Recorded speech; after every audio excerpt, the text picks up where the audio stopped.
Hello, everyone, and thank you again so much for coming tonight, both our in-person audience and those watching the live stream on Zoom. I'm hoping we have a lot of sixth formers and undergrads watching with a kind of burgeoning interest in Japan. So tonight, as part of the Japan Foundation London's Exploring the World of Japanese Studies series, myself and the brilliant Professor Rayna Denison will be discussing the rising influence of AI and how this has impacted Japanese animation, focusing on the Studio Ghibli ChatGPT trend as a case study for the challenges and conversations this controversial topic has generated. So to give you an overview of what we'll be covering today and the general structure of the session, I've written up a short agenda. We'll begin by briefly introducing ourselves and our research before moving on to the main event, the Studio Ghibli AI trend and what this means for anime going forward. I'll then give a quick overview of some of the Japan-related activities happening at Lancaster, both within and beyond the curriculum, and we'll finish with some time for any questions you might have about the talk or our research more generally. So I'm Dr. Zoe Crombie, an early career researcher and associate lecturer in film studies at Lancaster. Like Rayna here, my main area of research is Japanese animation and Studio Ghibli in particular, along with writing articles on the studio for specialist academic journals like Macadamia and the Journal of Anime and Manga Studies.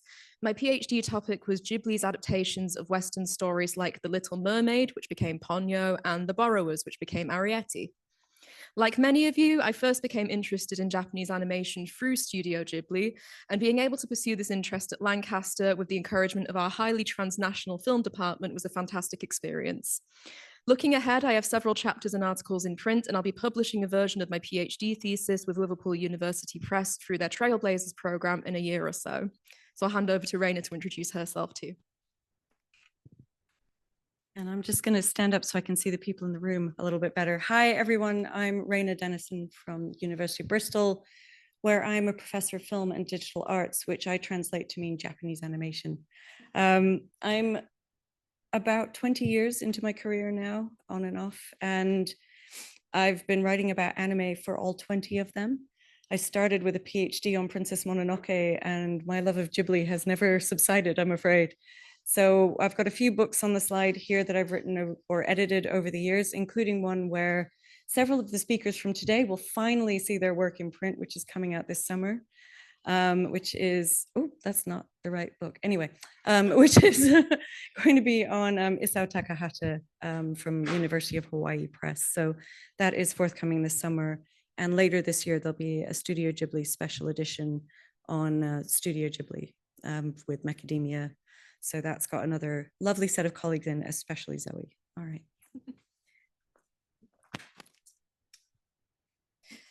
So to begin, who even are Studio Ghibli anyway? It's likely that, especially if you're here, you have an awareness of many of their films, particularly those by Hayao Miyazaki like Spirited Away and Howl's Moving Castle that have seen enormous popularity and success in the West. However, the studio's presence and history stretches far beyond this one creator and now consists not just of films, but of ancillary media like books and advertisements, a huge quantity of merchandise, and the legacies of the other directors who have contributed features to their oeuvre. While often synonymous with Miyazaki in the West, Ghibli was founded in 1985 by three individuals: Miyazaki, his friend and animation senpai, Isao Takahata, who sadly passed away in 2018, and producer Toshio Suzuki, who oversees the business side of Ghibli and therefore much of the branding that has made the studio so recognizable internationally. After becoming a permanent studio in the late 1980s following the success of Miyazaki's Kiki's livery service, the studio experienced continued growth and popularity in Japan before receiving greater Western attention through two key films primarily, Princess Mononoke and Spirited Away. Since the latter won the Oscar for Best Animated Feature in 2003, the studio's films have become much more broadly distributed in regions like the UK and US, with their most recent release, The Boy and the Heron, proving their most profitable to date in the United States. The film was #1 at the box office, the first original anime film to achieve this, and grossed over $12 million in its opening weekend. Though this indicates that the studio may be in its prime in terms of Western popularity, as does the trend we'll be discussing today, its future still remains somewhat unclear. No clear heir to the 84-year-old Miyazaki has become evident, and it seems as though the Ghibli brand may be associated more with legacy management than new features in the years to come. So with regard to AI art, which has become increasingly popular in the last couple of years as a result of the general AI boom, it's easy to make comparisons between this and Ghibli's very different approach. So while AI art is almost instantly produced, taking little to no effort on the part of the user beyond prompts, and therefore also being a more accessible means of image creation, Ghibli's films famously consist almost entirely of painstakingly hand-drawn animation, which can take a staggering amount of time to produce. The image on this slide is taken from a 4-second clip from Miyazaki's The Wind Rises and took the team a year and 3 months to animate. Similarly, while one of the major controversies surrounding AI is its ability to replace workers, Ghibli's origins can be traced to the Toei Doga labor union, where Miyazaki and Takahata worked as representatives and first met one another, bonding in part over their left-wing views and passion for workers' rights in the anime industry. Finally, as we'll certainly discuss more, many of the ideologies of Ghibli films seem to be particularly at odds with some of the major features of AI. In discussing Spirited Away, for instance, Susan Napier highlights how the film is a critique of consumption and modern Japan's increasingly materialistic society, a criticism that can also be leveled at the rapid consumption and use of generative AI tools. But stepping back again for a moment, let's talk about the catalyst for the AI Ghibli trend, OpenAI's ChatGPT tool, which can generate text and more recently images based on simple prompts and photos from users. The site has been a key player in the AI boom of the past couple of years and has become in many ways a synonym for some of the more controversial uses of AI, from essay writing, and if any students are watching on the live stream, don't think about it, don't do it, to the creation of images that directly use the artwork of others as their foundation. As such, ChatGPT has also led to countless articles and arguments about legality, labor, morality, aesthetics, and more. And all of this can be applied to the Ghibli trend, which was a direct result of their new GPT-40 powered image generator. So you're likely all familiar with the Ghibli AI trend, as it was almost inescapable on social media earlier this year. The reason this became possible was that ChatGPT's new generator had, to quote an article on the trend, relatively unrestricted copyright filters, essentially meaning that it was able to lift significantly more pieces of popular media.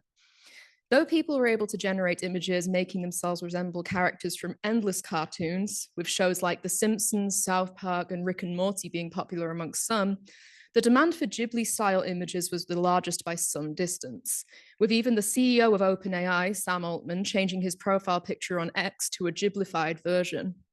Clearly, the popularity of the studio is at a fever pitch, and the desire for more Ghibli, or at least a certain version of Ghibli, is internationally evident.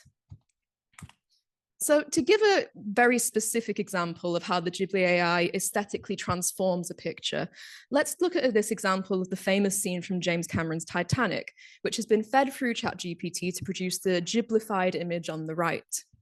First, let's think about what has been retained. The composition of the image remains largely the same, as does the color palette here of the rich orange and ocean blue, though color is something we'll certainly be investigating a little bit later.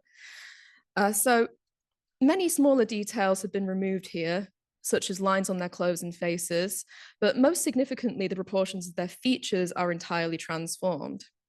Their heads are much larger compared to their bodies, their eyes are much bigger, with emphasized eyebrows specifically, which is a hallmark of Ghibli character design compared to many other anime studios, and their noses and mouths are smaller with less detailing on their lips and nostrils. So all of this renders the image distinctly anime, but can it be described as truly Ghibli? Although the Ghibli style has become a popular phrase to use in the discussion of this trend, this serves to reinforce an issue of perception regarding the studio that has endured for years, that Miyazaki's work, and only a handful of films at that, represent their entire artistic range. From this collage alone, we can see a diversity of style in Ghibli features stretching from the 1980s to the 2010s. Although films like Spirited Away match the AI style somewhat more closely, films like Hiroyuki Morita's The Cat Returns have a simpler style of shading with lighter tones that don't match the colors used by ChatGPT's filters. While Miyazaki's own Castle in the Sky contains pre-digital textures that aren't being recreated by AI in any form and maybe couldn't even be. Even further from this perceived Ghibli style is the work of Isao Takahata, the most experimental of Ghibli's directors. In the top corners here, we can see two of his features, each utilizing a distinct style that would only be used once in the studio's filmography. My Neighbors the Yamadas in the top right is designed to resemble the newspaper comics of its source material, while his last feature, The Tale of Princess Kaguya, takes clear inspiration from traditional Japanese sumie watercolor paintings. In short, when we hear Ghibli style, it's worth asking the question, which one are we talking about? So coming back to the trend itself, it's fair to say that it has produced mixed reactions from news media outlets, who have published responses ranging from instructions on how to generate your own images to discussions of legality and lengthy features on how this use of their style amounts to a form of digital colonialism. It's fair to say that the trend has generated a significant amount of discourse alongside the thousands of images. But what specifically makes the AI Ghibli trend so controversial amongst fans, scholars, and critics?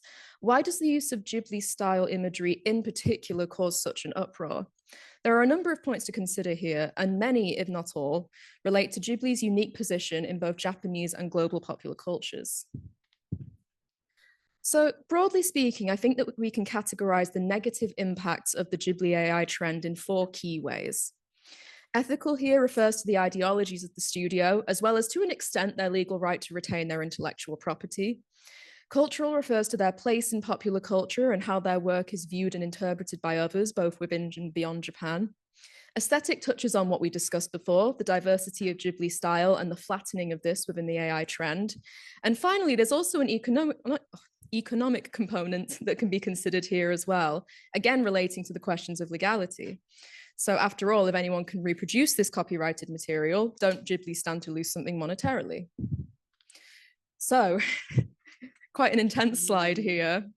Perhaps the most controversial element of the Ghiblified image trend has been the use of, or rather appropriation of, the Ghibli style for political aims, particularly those which are perceived to go against the ideologies present in many of Ghibli's own releases. So 3 examples can be seen here. Beginning from the left, we can see an image of IDF soldiers posted by an official Israel account on X. Though none of the Ghibli founders have made public statements on the Israel-Palestine conflict specifically, Miyazaki himself has consistently denounced the glorification of war in both his films and in interviews. This image, in contrast with its low-angle depiction of handsome soldiers under a triumphant flag, aestheticizes and celebrates nationalism and the war. Indeed, the image of nationalist Prime Minister Modi of India and a picture posted by the official White House account of a weeping woman being deported with an American flag adjacent also appear to celebrate the nationalism that Miyazaki has explicitly condemned. This appropriation then raises questions of how the AI trend distorts not just Ghibli's brand identity, but the views, ideologies, and ethics of its founders, arguably amounting to a complete misrepresentation. In a similar vein, even charitable organizations whose beliefs ostensibly align with Ghibli's own have attracted a degree of controversy. Here you can see an AI image generated by environmental organization Greenpeace in order to make the point that even through the idyllic filter of the presumed Ghibli style, the climate crisis remains an ugly truth. Without further context, this indeed seems to align with much of Ghibli's messaging, found in films like Princess Mononoke and the pre-Ghibli Miyazaki release Nausicaa of the Valley of the Wind, which emphasize humanity's role in the devastation of the environment. However, one of the primary controversies surrounding generative AI relates to its significant energy use. One article from MIT quoted here estimated in 2023 that generating 1,000 images with a powerful AI model, such as Stable Diffusion XL, is responsible for roughly as much carbon dioxide as driving the equivalent of 4.1 miles in an average gasoline-powered car. Therefore, their use of the technology was not just seen as hypocritical in light of their own message, but also in, once again, its appropriation of Ghibli style and themes. So moving away from politics and more towards aesthetics, we've already talked somewhat about how the Ghibli style goes beyond Miyazaki films alone, and that even these feature a wide degree of diversity. But is even the standard Miyazaki look being represented accurately here? To make a comparison, I've juxtaposed 2 images that highlight some of the issues with the ChatGPT interpretation of Miyazaki's style, with a still from his latest feature, The Boy and the Heron, on the left-hand side, and a Ghiblified still from the Harry Potter film, The Chamber of Secrets, on the right. One of the more evident differences is the distinctly yellow coloring of the right image, which interestingly has become something of a problem for ChatGPT users lately, to the point where programs that unyellow your images have been developed in part to make them seem less like they were generated by AI. However, because this became an issue at the height of the Ghibli trend and may even have been caused by it to some degree, many of these Ghibli images are impacted, giving a false impression of the studio as having a signature warm color palette when this is not the case. It's also worth pointing out here the grotesqueness of the heron's design. This approach to character design and willingness to create off-putting or uncomfortable imagery has been almost entirely absent from the wholesome Ghibli-style images produced by ChatGPT. This is in part because of an existing misrepresentation of the studio. Users who associated Ghibli purely with a cozy, safe aesthetic have utilized prompts such as family photographs and cute animals that play into this limited image of the studio's artistry. Finally, although the use of an image from an adaptation of a British novel is apt for Ghiblification, given their own tendency to adapt these works themselves, this highly direct translation of an immensely popular existing IP can also be seen as a dilution of their creative practice, which, even when dealing with famous stories and characters such as The Little Mermaid and The Borrowers, tends to value originality and fresh interpretations, like those seen in The Boy and the Heron, an adaptation of a book that's hardly an adaptation at all. Now, just for a quick clarification, there have been some social media posts circulating on sites like X, Instagram, and Facebook that suggest Ghibli have responded directly to the AI discussions, when in reality, this is, as of today at least, not strictly the case. In addition to falsified documents like the fake cease and desist shown on the right here being maliciously created and shared to create further conflict, an out-of-context clip from the documentary Never-Ending Man, Hayao Miyazaki, has been regularly posted and reposted. The clip depicts Miyazaki watching a brief animation of a zombie walking and being told this was created with AI assistance. His response, "I strongly feel that this is an insult to life itself," refers not strictly to the use of AI technologies, but to the depiction of an individual that, to him, looked like an offensive depiction of a disabled friend. However, the fact that this material has been so consistently shared by fans of the studio reveals a desire to position Ghibli as on the front lines against AI, perhaps even placing the creator's left-wing tendencies and the environmentalist and anti-consumerist messages of their films in opposition to the current rise in right-wing figures in the West, particularly in the United States. So, in short, it seems that many interpret this as the essence of Ghibli, a topic that's been as popular amongst academic scholars as fans and casual viewers of the studio's films. Although those who research and develop AI models have argued that ChatGPT and other tools excelled in capturing the broader artistic philosophy of Ghibli, creatively reinterpreting scenes with added elements that aligned with the studio's whimsical and emotionally resonant visual language, academic discourse would tend to disagree. In addition to their distinctly Japanese roots, which are often erased in the creation of these images, their manga-eiga-inspired production methods emphasize the value of realism and accurate hand-drawn artwork over quick-fix methods popular in TV anime. This can also be seen as antithetical to the instant gratification and relatively low cost of producing a ChatGPT-generated image. Finally, in discussing the Miyazaki world outlook created by fans of the studio, Susan Napier emphasizes not just the prevalence of progressive ideologies in their films, but fans' enthusiasm and embrace of these themes. This likely contributes to the sense of betrayal and defensiveness felt by fans opposed to AI image generation. And with that, I'm going to take over for a little bit. So thank you so much, Zoe. That was wonderful. I wanted to take us slightly away from the ChatGPT side of the AI problems that Studio Ghibli's been suffering from in recent years. So there was a story in May last year that popped up in the news. Goro Miyazaki, son of Hayao Miyazaki, had been to the Studio Ghibli Museum in Mitaka to do a product launch. And there he talked about his father's next film. He said it would be a nostalgic adventure film of the kind his father had made in the past. A little bit of bad machine translation, and less than 24 hours later, the internet had created entirely different stories out of this one. So Popverse is a good example of this, where they talked about how Studio Ghibli was definitely making a sequel to Nautica of the Valley of the Wind. And because the internet is very quick with these things and AI is fast to do, artwork almost immediately appeared in the days that followed. All this within about 24 hours, and before bilingual journalists managed to work out what the original story had actually said. And that led to this story going around for about 48 hours unchallenged, and only then becoming relabeled later in places like Snopes as satire. If this was a one-off, that would be something. But what Zoe and I have been noticing over the last few years is that as Studio Ghibli's productivity slows down, these internet stories using AI and other kinds of malicious softwares have been growing in number and in speed. And people have been making, different kinds of groups have been making very big use of Studio Ghibli as source material for their own success. And I'm going to apologize for showing this in advance, but those of you who can't see it online, I'm sure you can find it. This is just from TikTok and it's on YouTube as well. This is Libra Inc.'s live action version of Spirited Away. So this is really interesting to me on a number of different levels. First, Libra Inc. posted this up on social media, not really as an attempt at a fake, but as an attempt at homage in their own style. They used AI to create the work to sell their own product, which is more typically, if you go to their website, kind of a Gothic-inspired video game aestheticized set of images, usually of robot women and cyberpunk kind of visuals.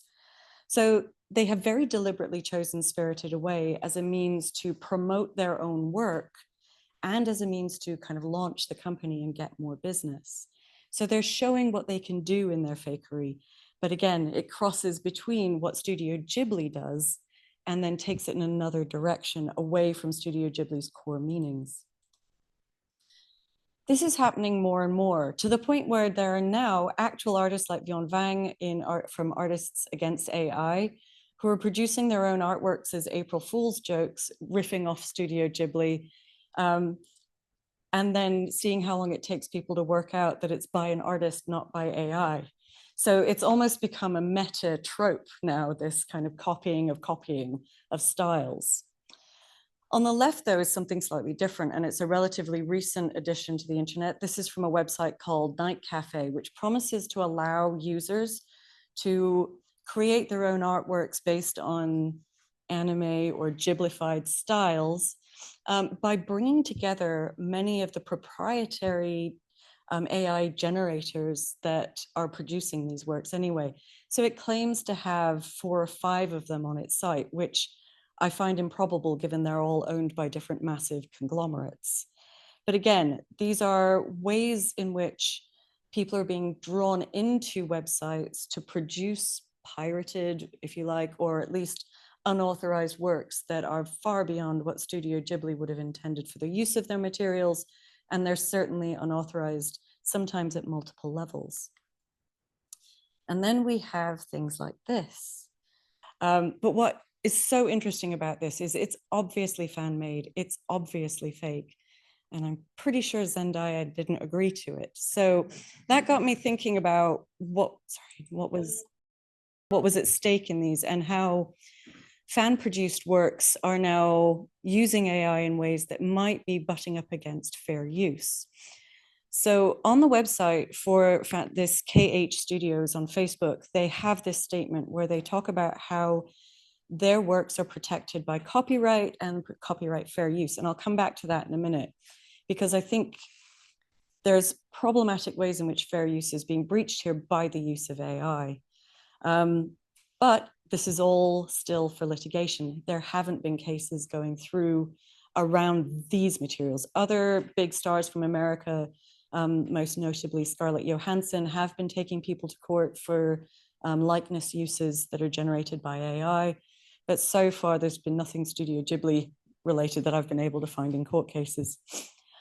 I think here, though, you can tell the fan-produced status of this right from the beginning, not least because of the inconsistencies in it. Images and ideas are being fed into an AI generation machine. So you get at sometimes wolves like Moro who look a little bit 3D CGI. At other times in the trailer, they look more photorealistic. Zendaya, the face on this Zendaya character does not move very much. It's very slow-mo. And these are kind of key hallmarks of these AI generated bits of animation, if you like. But the thing that I find most interesting in this statement and in the use of Zendaya, who would have had her voice cloned for the purposes of this trailer, is that they're trying to, they say, create anticipation for future releases. So this is not a film that is being produced, but it is potentially one where the number of clicks on social media can be used by big institutions, big companies like Netflix and others, to think about where there might be a market for a remake in live action, or, you know, in other cases, we might look for a Wes Anderson version of Star Wars or whatever it might be. But the idea here is not necessarily a non-commercial one. And that's an important point that we'll come back to. So is any of this legal? I spent quite a lot of last week reading a very long law review journal article from the Harvard Journal of Law and Technology by Benjamin Sobel, talking about whether or not fair use applies in these cases of AI generated art. And it is not clear. Ghibli style is something that we all in this room think we recognize and that is well known the world over. Certainly when people were using ChatGPT 4.0, they were using it to Ghiblify images, and this was the discourse online very clearly. But when it comes to copyright, copywriting a style is a very difficult thing to do. And so there's been cases around this. It tends to be particular works of art that are being reproduced that the cases work for, but a general style is much harder to go after. Bodies of work are easier, but as Zoe pointed out earlier, Studio Ghibli's style is not consistent. And so you'd have to be really careful if you were going to bring a case of this kind to know exactly what was being copied. There are other problems here that Sobel talks about as well. And one of them is the idea of these generative AIs as collage machines. He argues that they are not just taking images from Ghibli movies and little bits of images from Ghibli movies and collaging them. Instead, what they're doing is a deep search of all the data in the images that then allows these generative AI to pull vectors out. So things that look similar to other things, so that they can then reproduce. And it does it between the two images. So as you feed your image into ChatGPT and a Ghibli image is put into, or several million Ghibli images are put into ChatGPT, the things that are pulled out are not exact correspondence. So again, it starts to make it problematic. It starts to make it difficult to prove cases that suggest that these machines are crossing the line of fair use. What Sobel ends up arguing in the end is that these generative AI images are not in fact copies, or the filters are not just filtering particular movies, but are instead creating meaningful Ghibli-esque or Ghiblified imagery from an output of an interstitial space, a space in between all of the images in question. So it is something new, but composited and pulled out of things that already exist.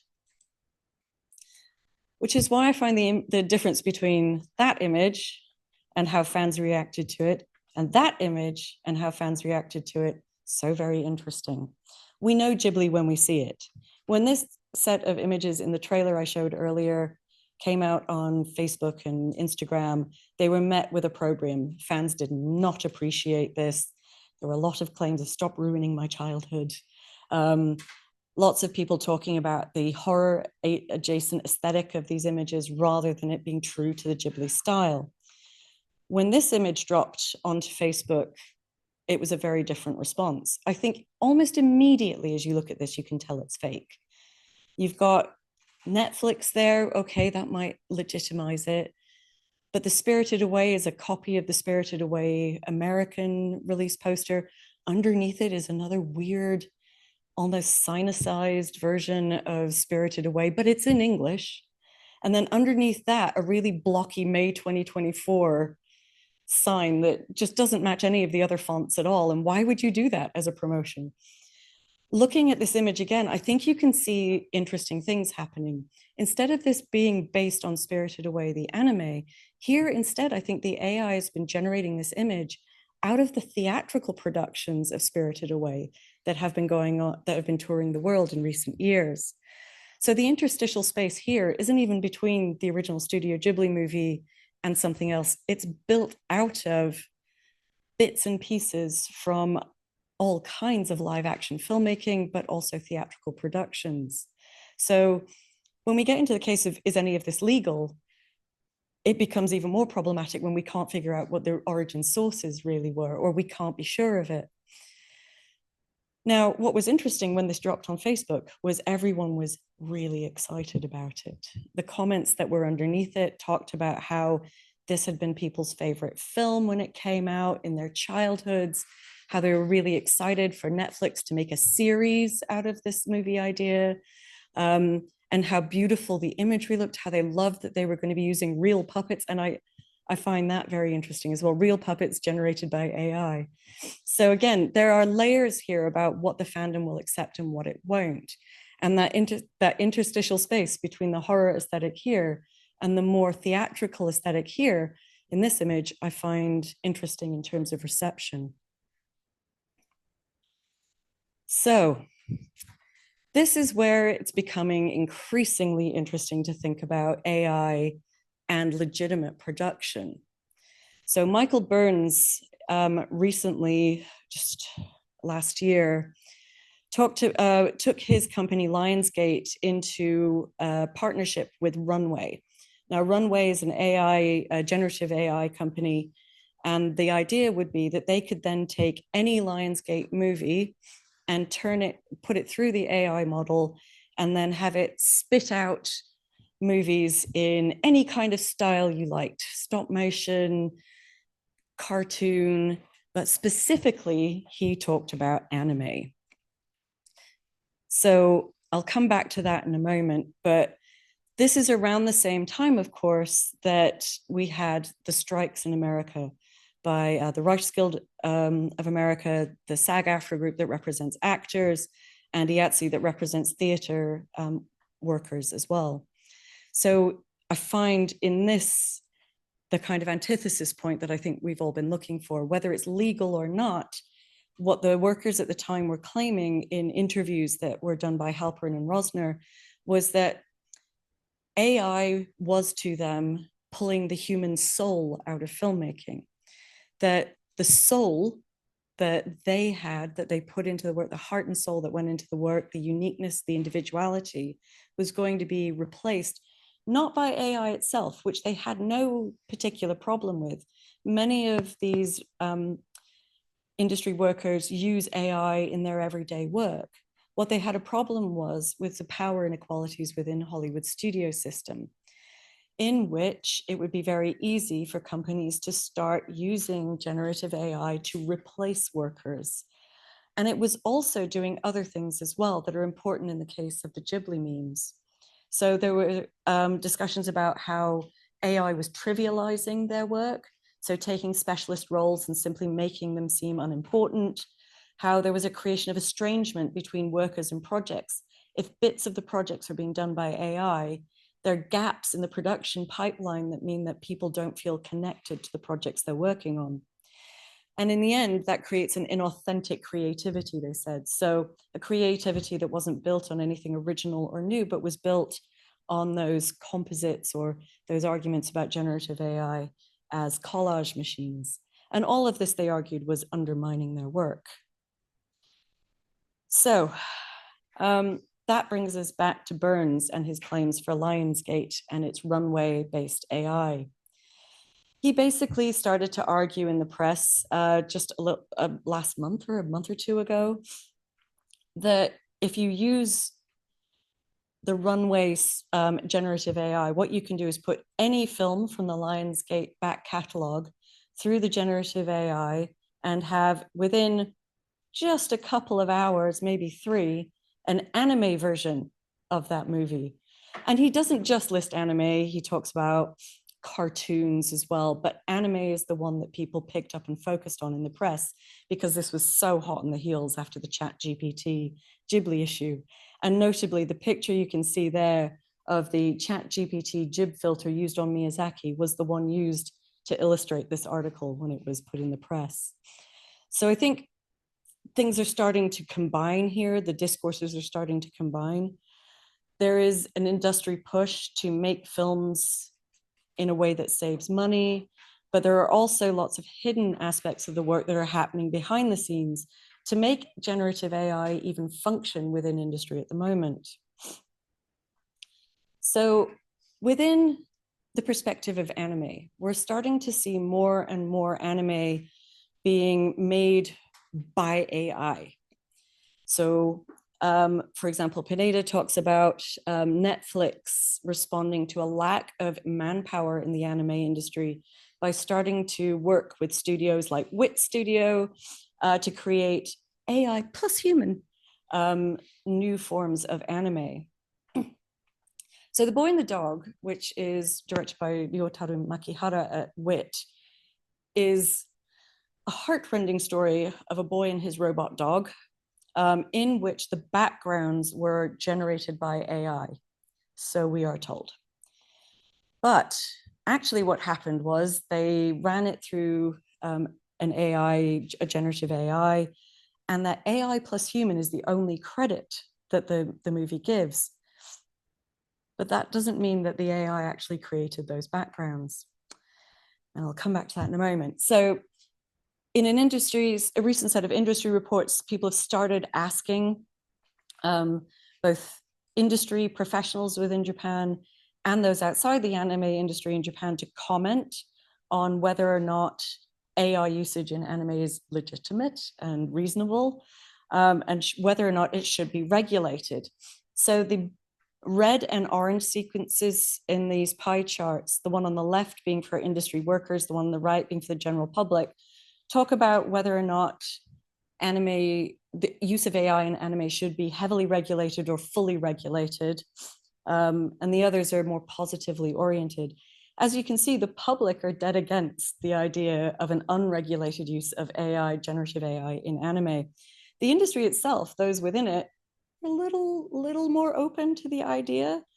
And certainly there's can't say either way, which is the yellow block in there, is much bigger within the industry. So the industry seems to be much more open to this perhaps than at the moment the public is.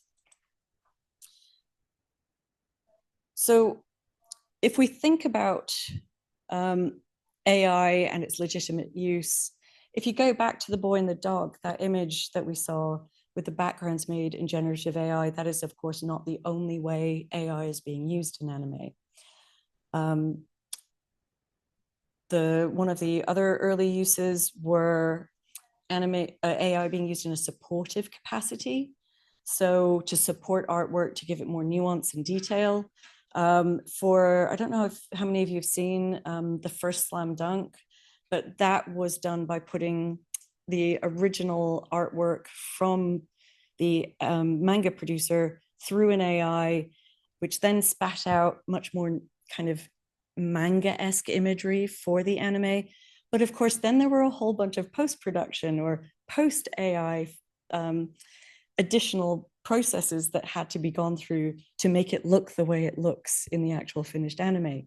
So it may be in some cases that AI is speeding particular processes or altering processes, but that the human necessity for animators in the industry is still very much there. I'm sure most of you have heard about this show. This dropped back in March. This is Twins Hinahima, which is the first anime television series to claim to be 95% made with AI. It isn't.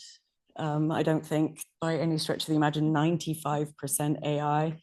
What they've done though is taken quite a lot of the kind of bigger jobs, which have been done by humans, artists like Osamu Tezuka's son, Makoto Tezuka, and Gundam's Yoshikazu Yasuhiko. So they've taken their artwork, their ideas, live action photographs, and then run them through a series of AI processes to get a working copy of the anime going, which was then finished and corrected by human animators. So again, it's a different pipeline of work. It's a different way of working, a different model for the anime industry. And it does speed up production somewhat, but it does also lead to what I have to say I feel is quite generic looking anime.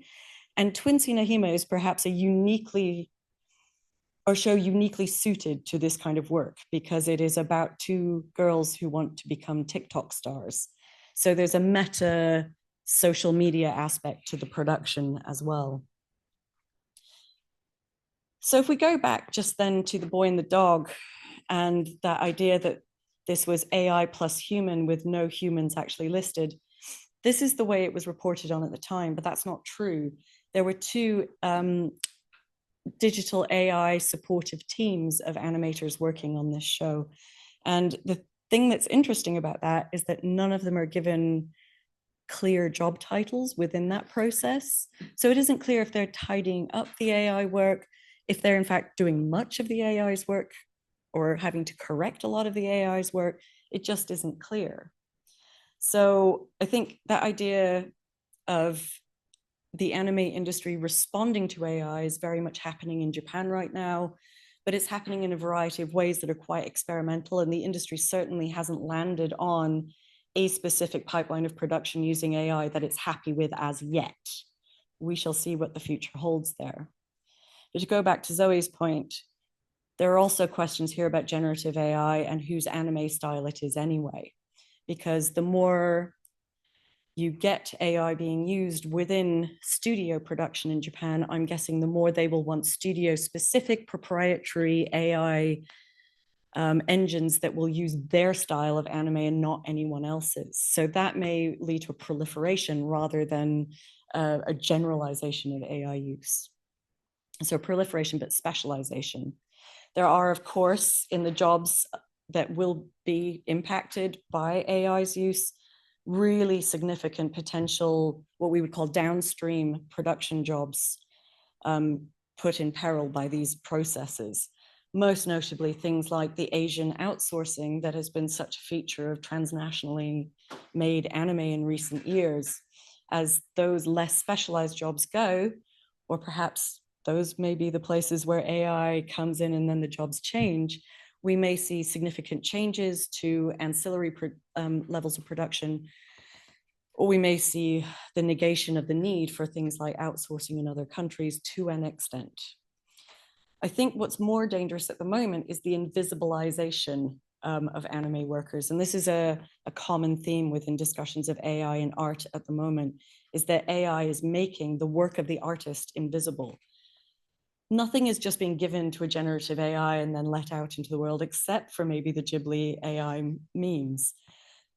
Really what's happening is AI is being used as a tool, and then people are being brought in to fix things and to make it look better, or to select images and select shots. So it's an importantly shifting landscape at the moment. But the invisibilization happens when you do things like create a new team of AI animators, but it's not clear what anyone is doing or how much input they actually had, artistic or otherwise. So in the end, I suppose Ghibli becomes, as usual, a victim of its own success in some ways. Economically here, ChatGPT doesn't seem to be interested in paying Ghibli royalties. So those images, I think, work in two different ways. On one level, it's an economic loss for the studio and a diffusion and dilution of their meanings and images, as Zoe so beautifully discussed. But there's also a moral vector here. In the response people have had to this ChatGPT meme archive and the political appropriation of these images from Studio Ghibli, there has been a backlash against ChatGPT for doing this work, which has again, once more, raised up Hayao Miyazaki and Studio Ghibli as arbiters of anime art in a way that helps to reinforce their completely pivotal position within the Japanese anime industry. And I'll hand back to Zoe now to talk a little bit more about Japanese studies. Great. Thank you very much. So now I'd just like to spend a little bit of time, I think we have a little time for the end, talking about my time at Lancaster University and some of the ways in which we engage with Japan and Japanese studies here. So to give you some background, I gained my BA, MA, and PhD degrees from Lancaster's Film Studies team in LICA, the Lancaster Institute for the Contemporary Arts, which not only provided us with insight into Japanese cinematic classics, but also emphasized a transnational approach to cinema in nearly every text we studied. This encouraged me to follow my passion for Ghibli into writing my undergraduate dissertation, which I was then able to publish as a journal article in 2021, and into my MA and PhD. Even without undertaking a Japanese studies program specifically, my passions for the subject were supported by the department's international outlook, as well as by experts on Asian film, such as Dr. Mariam Goban-Karimi, one of my supervisors, and Dr. Gary Bettinson, editor of the academic journal Asian Cinema. So more specifically, how does Japanese studies come into play at Lancaster if we don't have a Japanese studies department? There are many ways that students here can immerse themselves in Japanese culture and history, so I'll give some insights into the ways in which my own department and adjacent subject areas have done this, as well as the students here themselves. Firstly, as alluded to, we've taught a range of Japanese cinemas at Lancaster, from the Western-tinged samurai epics of Akira Kurosawa and the offbeat crime films of Takeshi Kitano to, of course, Studio Ghibli films. Recent projects are also expanding the potential for studying Japanese popular culture. Inez Gregory Labata is currently curating a manga collection for our library, which will also support her teaching of iconic mangaka like Junji Ito in the English Literature and Creative Writing department. In the theatre section of LICA, with the kind support of Japan Foundation London, we have also been able to support the Japan-Britain Contemporary Theatre Exchange, which has regularly brought a range of Japanese theatre practitioners to campus for students and academics to engage with and learn from. We, of course, have societies as well, like the Anime and Manga Society and the Japanese Society at Lancaster, which regularly host events, discuss Japanese culture, and provide a forum for students interested in the country and its culture to learn from Japanese students on campus. Finally, events open to students, like the one co-hosted today by myself and Japan Foundation London, the symposium that many of you have just left, Transnational Perspectives on Anime, are working to make Lancaster another UK base for research into Japanese popular culture. So just before we move on to questions, I also wanted to highlight some recommended reading for you if you come away from this talk wanting to sink your teeth further into anime studies or research into Studio Ghibli beyond the films. This primarily aimed at the sixth formers and undergraduates that I know might be watching the live stream. So from left to right, we have Miyazaki World, A Life in Art by Susan Napier, one of the longest standing and most well-known English language Ghibli scholars. This book charts Miyazaki's life alongside his films in an accessible way that still provides lots of novel and complex insights for anyone interested in his artistry. The next is Jonathan Clements, who is actually in this room right now for reference for those on the live stream, Anime a History, which takes a magnifying glass to the origins of anime and gives an invaluable overview of the art form and how it was influenced by both Western animation and Japanese artistry. Finally, we have a book from Rayna, Studio Ghibli and Industrial History, which gives some fantastic insights into the history of the studio that will give you a newfound interest in and appreciation for their work. So that brings us to the end of our talk. Thank you very much for listening.